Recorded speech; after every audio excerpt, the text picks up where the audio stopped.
Chaque année, le tabac tue 73 000 personnes en France. Chez nous, 18% des 15-75 ans sont fumeurs.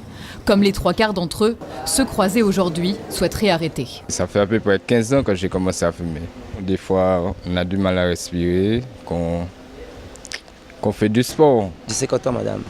50 ans, j'ai commencé à fumer à l'armée, j'avais 19 ans. Je me rends compte, effectivement, j'avais qu'une envie, c'est de sortir de ma chambre et griller une petite. Je comptais à la base arrêter de fumer en arrivant, mais je pense que je vais reporter peut-être encore un peu.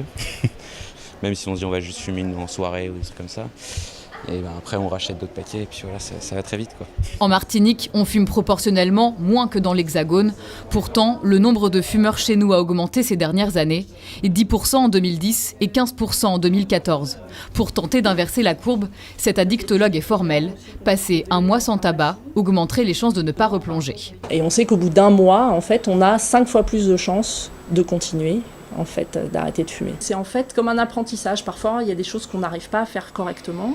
Et puis, finalement, la fois d'après, on va faire attention à ça parce que justement, on sait que c'est comme ça qu'on a repris le tabac. On peut arrêter, par exemple, en équipe. Par exemple, on arrête entre collègues. S'il y a un collègue qui arrête, il y en a un autre qui s'identifie à ça. Le tabac ne tue pas systématiquement, mais les maladies cardiovasculaires, par exemple, qui en découlent sont nombreuses et souvent irréversibles.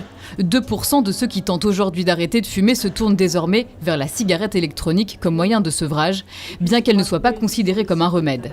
Parce que quand on n'utilise que la cigarette électronique, on a arrêté de fumer.